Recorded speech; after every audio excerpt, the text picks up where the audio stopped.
And in our very first story, it's an event many Ghanaians are not very familiar with. But believe it or not, it is happening.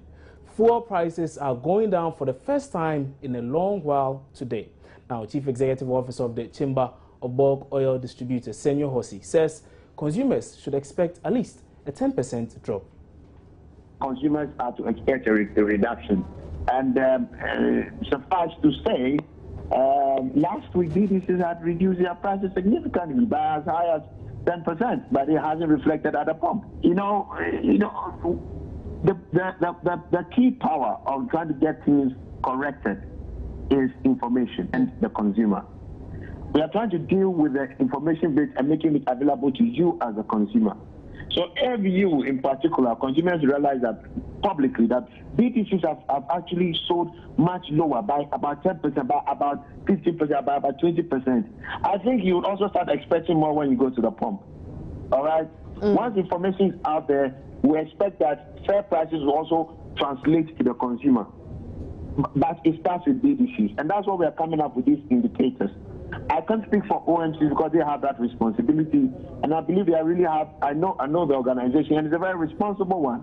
Once information like this is out there, naturally, they will also have to take the necessary steps to adjust prices. Well, let's delve more into this, and it's quite surprising hearing this at this particular time. Let's speak to business news editor right here at the Multimedia Group. Emmanuel J joins me now in studio with some more answers as to why we are going to see this reduction. Emmanuel, good morning. Thanks for joining us. So there's going to be a reduction, we are told. It's confirmed now. Well, it's confirmed. Okay. Our checks actually indicates that it started with some fuel stations, that some of the oil marketing companies already, the likes of Shell and others. So we are yet to see how it's all going to pan out. Yeah. Exactly. Explain to me. This is not something we are used to, like I said earlier. But why are we seeing a reduction at this point? Okay, so we are seeing a reduction basically because now we are in this regime that we call deregulation of pricing of petroleum products. Yes, the MPA acknowledges that it's a process that's begun, and it's yet to be, finalized, because there would have to be some changes to the law and all that before they can go ahead and say that, yes, indeed, we are really under the fully the full deregulation pricing regime, because some changes would have to be made to the law. The law that we have currently is used to do what we call uniform pricing, where the National Petroleum Authority used to, as it were, set or determine the prices for the players, and then they go by it. That is why you have the prices to be the same. So gone are the days when the NPA would come out and say, well, looking at the factors on the world market and then our CD and all that, fuel prices would have to be increased by, let's say, 15%, and they will do the announcement, and it will be the same in Kumasi, the same in Accra, the same in the northern region, and all parts of the country. That's how it was done. Now, players argue that, well, it was about time that something was done to ensure that, when it comes to fuel pricing, consumers can benefit by way of competition. How does that happen? That would happen only when there is deregulation. That means that the authority is no more going to regulate the pricing, but it's going to allow the players themselves to set their own prices. And this is what we experience. And it started on the 15th of June, and we've seen it happen, 2 times already. This is going to be the 3rd review since it started on the 15th of June. The first 2, we saw an increase, and now we are seeing a reduction. Many would say that, well, this is the real benefits that we're talking about. And the major factors here is the fact that, yes, the CD has seen some, significant appreciation. But one would ask, why the delay? It seems, the CD has been appreciating against the dollar for some time now. Why are we now seeing the benefits? Well, that's because, and that's why I explained earlier that, yes, we are under the, deregulation regime, but it's not taking full effect, to the extent that, unlike before, where you would have the NPA come out every 2 weeks to announce changes and whether it would increase or decrease depending on the factors at play and all that. This time around, we are still using the 2-week window, but it's not determined by the NPA. The oil marketing companies, the BDCs, and all the players are setting the prices themselves. And so it's like the NPA has taken its hands off that. But, you know, people also argue that it's not a fully deregulated market to the extent that you are still seeing that it's a 2-week window before prices are reviewed, which is what used to happen when we didn't have the, you know, fully deregulated regime. That's what used to happen. And so if we need to, or if we are going to really experience a fully deregulated regime, then there shouldn't be even any time of reviewing prices. The bulk oil distributors as well as the oil marketing companies themselves would, as and when, you know, change or review their prices, just like you find in other industries. So there are people who still believe that there's still a bit of regulation to the extent that we're seeing the 2-week window still being used here. And then also the law, the NPA itself acknowledges that the law would have to be reviewed to take out certain portions, or I mean the way calculation is done and all that, because it used to be uniform pricing, and that has not happened yet. So the NPA itself is saying that it's a process. So now these are some of the teething problems or teething issues, because some people have said that, well, we expected that by 15th it would have taken effect from today 6 a.m. But as at 6 a.m., if you heard the news, some or a number of them had not. Emmanuel, I'll let you hold on there. Let's get on the phone lines now and speak to Chantal Asante of our business desk, or she's been going around some fuel stations. Let's get to find out from her what the situation is over there. Now, Chantal, good morning. Which stations have you visited, and by how much have fuel prices been reduced? Well, from my checks at Total, the price now for petrol is 3.53 cedis, and it was going initially for 3.979. So there's approximately a reduction by 11% as per my calculations. For Girl, fuel prices now are going for 3.460 cedis.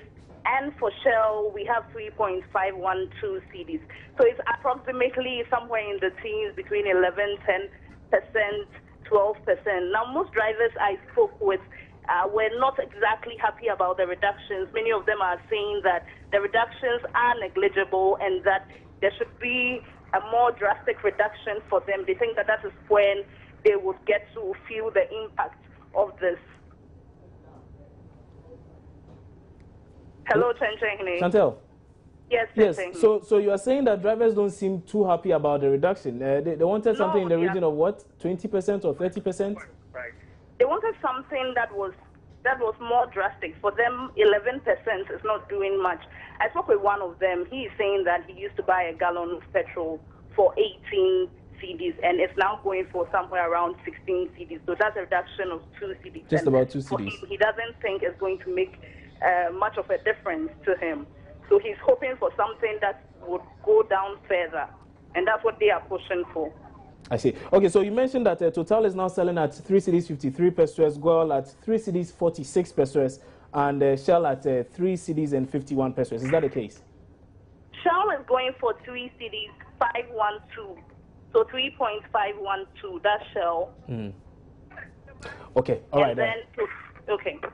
Chantal, thank you very much for that update. And that was Chantal Asante telling us much more about what is going on the ground. Zima, so what do you make of this? This is deregulation, right? Believe it or not, it's happening. I mean, to the extent that you see that the prices are not exactly the same, even though they are quite close. You know, once there are differences, as opposed to the past regime where they would virtually be the same. Once there are differences, then you could imagine, or you could say that indeed it's already working. But, you know, moving on, we're expecting to see this happen in a more drastic manner. And I'm not just talking about the quantum of increase or the margin of increase and all, but it's about how it even happens. I mean, over time, depending on how soon the law would be reviewed and all that.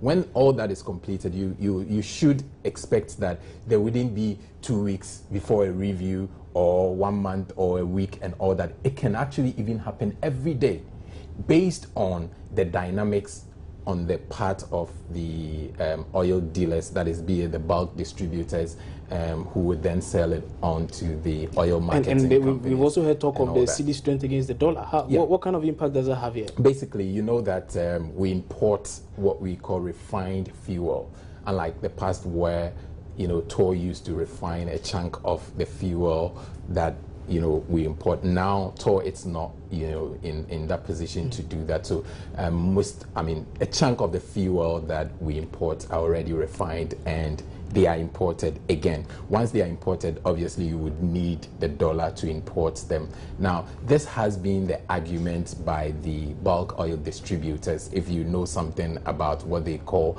the forex losses, which has built up into this whole issue about the debt that government owes them and all that. Because when they import, what's usually happened in the past is that they would import, you know, at a certain rate, but when they bring it down here, government would then intervene and say that, okay, because of A, B, C, D, you cannot sell at this price, but sell at this price. So even though on the world market it could be going at, say, $5, but government has a rate it uses for them that, okay, you know what, because of, you know, the interest of consumers and all that, we want you to sell it at this price, and then it comes down. Now, then government takes that part where it thinks that, okay, to cushion consumers, I ask the BDCs to reduce it, so it takes that part. But that's not the end of the story.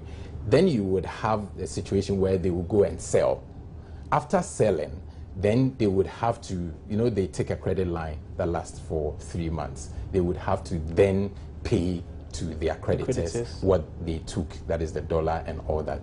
Then there becomes the issue. By the time they go back, you know, 3 months is quite a long period for things to happen as far as the cedi is concerned. By the time they go back, they argue that, well, the cedi would have actually lost value. That means that you would need more cedis for $1. And so it increases their cost. So they would have to then take more cedis. So they sold at a certain price, you know, based on the earlier rate of the dollar. But by the time they are done selling, they will go and then it will be higher.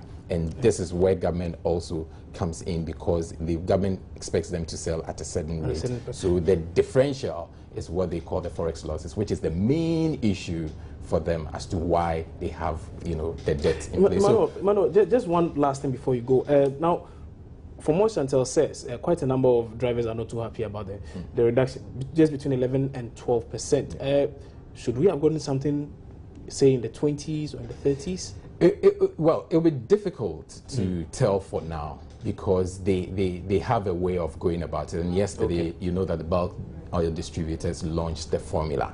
And so if you insert all those factors, it gives you a fair idea. That is why we had predicted earlier that, all things being equal, we should expect between 15 and 22%. But it didn't turn out to be so. Between 11 and 12. 11 and 12. Now, this is the argument. They are saying that, well, that margin there between 15 and 22 could have worked for BDCs because they import.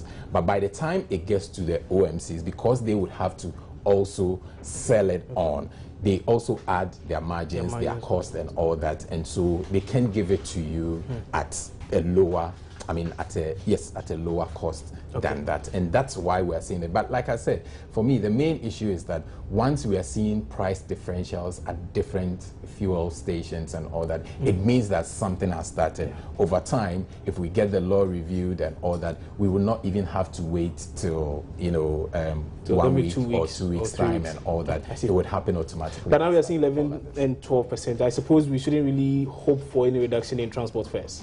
Well, that one is another issue altogether, because they have argued that as far as the arrangements are concerned, they have this arrangement with government that they will do it, 2 times every year. So they do it, yes, twice a year. They do it at the beginning of a year and then the middle of a year. That's in June, which we experienced not too long ago. So no reduction in transport fares.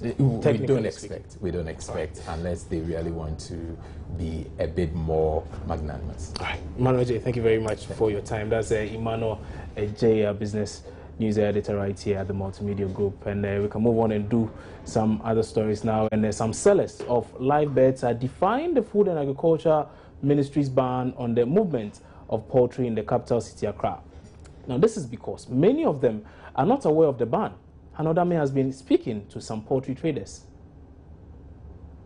All forms of poultry, geese, duck, turkey and fowls have been banned from moving from one place to the other by the Ministry of Agric to prevent the spread of the avian influenza.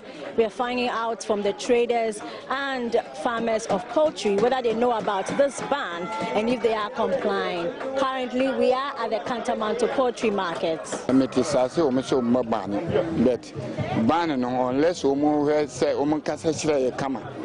They should explain why they are banning, because not all poultry farmers have been affected. If they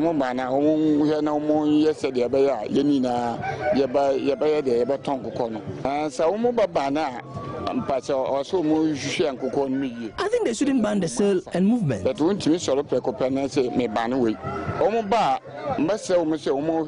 If the surveillance team comes here, I will ask them to check each poultry if it has been affected. I will also ask them to find a permanent solution to this bird flu. Bird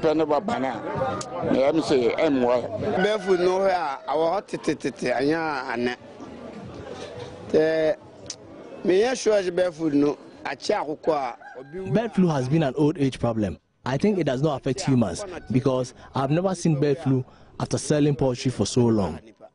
I go for lots of poultry from all parts of the country to sell, and none of the farms have recorded bird flu.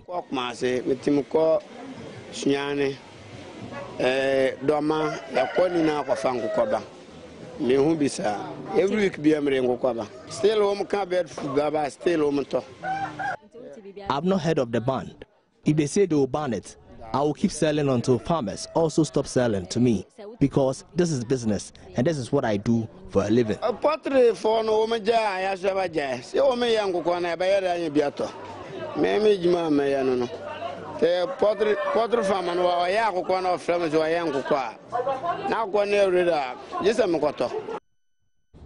Meanwhile, consumers have taken a rather laid-back approach to the health warning issued by the Ministry of Food and Agriculture.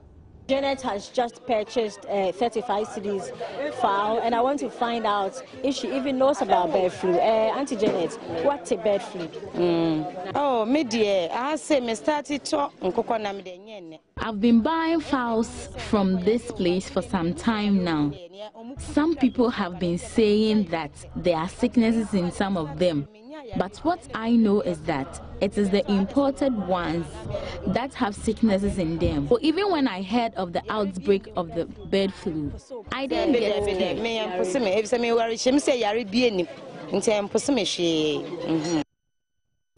We're taking a break here on News Desk. We'll return shortly with some more stories. Don't go away.